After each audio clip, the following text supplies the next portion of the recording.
Salut à tous, on se retrouve aujourd'hui pour une vidéo un peu spéciale. Vous avez été nombreux à me poser cette question. Comment je filme en vide-grenier?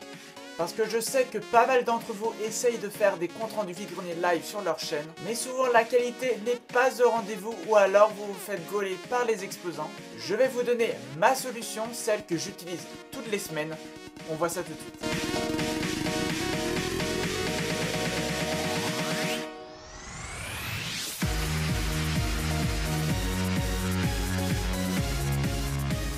Alors c'est vrai que filmer en vide-grenier c'est risqué parce que c'est pas franchement courant de voir quelqu'un qui va filmer dans un vide-grenier. Vous ne pouvez pas être avec votre appareil photo ou votre smartphone comme ça en train de filmer parce que c'est gaulé direct et les gens sont assez réticents à vous laisser filmer. La solution c'est donc de filmer discrètement sans demander la permission aux gens, mais tout en les floutant pour éviter des éventuelles poursuites judiciaires. Alors même en essayant de filmer discrètement, certaines personnes peuvent vous voir en train de filmer. Elles peuvent vous demander de leur présenter votre smartphone pour savoir si oui ou non vous filmez. La solution que j'ai trouvée pour moi c'est d'utiliser une application espion sur mon smartphone, donc sur iPhone.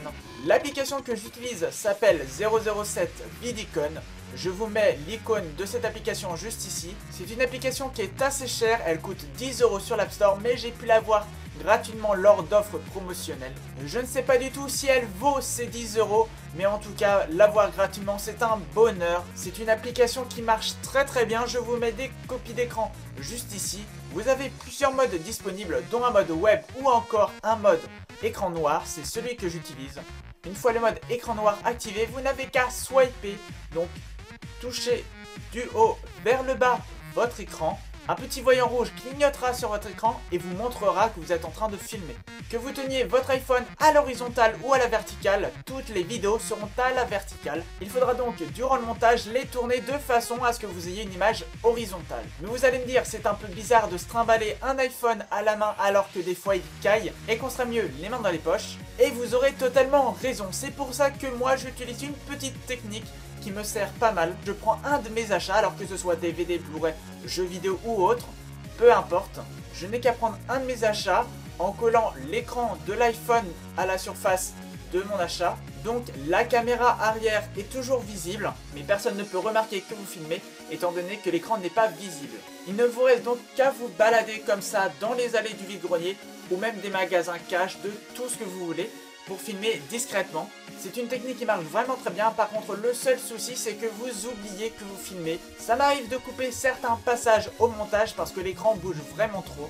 Pour terminer l'enregistrement de votre vidéo, vous n'avez juste qu'à swiper, donc avec deux doigts du haut vers le bas, pour revenir au menu. Pour retrouver toutes les vidéos que vous avez prises, vous n'avez juste qu'à cliquer sur Recorded. Et pour utiliser ces vidéos dans vos prochains montages, il faut que vous mettiez ces vidéos dans votre pellicule d'iPhone. Pour cela, après avoir cliqué sur Recorded, vous devez cliquer sur Edit, Select All, et vous n'avez plus qu'à cliquer sur Export pour les rentrer dans votre pellicule d'iPhone. Vos vidéos sont maintenant sur la pellicule de votre iPhone et vous pouvez les utiliser comme si c'était des vidéos faites sans application tierce. Le seul bémol de cette application, vous l'avez vu, c'est son prix parce que 10 € c'est quand même vachement cher. Mais si jamais vous avez l'argent pour les mettre dans cette application, n'hésitez surtout pas. J'ai aussi une petite solution gratuite mais qui ne fonctionne pas à tous les coups. Je ne sais pas si ça fonctionne sous Android, je ne parle qu'en connaissance de cause. Cette petite astuce, c'est en fait de baisser la luminosité de votre iPhone au maximum. Vous pouvez encore plus la baisser en faisant une petite manipulation. Tout est expliqué dans le lien dans la description. Quand vous aurez réussi à baisser la luminosité de votre iPhone au maximum, vous n'avez qu'à lancer l'application appareil photo. Surtout, mettez votre téléphone en silencieux et voilà, le résultat sera à peu près le même. N'oubliez pas de ne pas cacher la sortie micro de votre téléphone. J'espère que cette vidéo vous aura plu et vous aura aidé. J'espère aussi voir de plus en plus de comptes rendus vide-grenier live sur YouTube.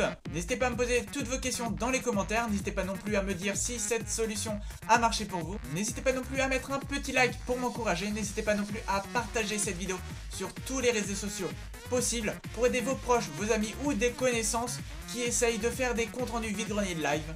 Donc plus qu'à vous souhaiter une bonne journée, faites des comptes rendus vide-grenier live. Ciao.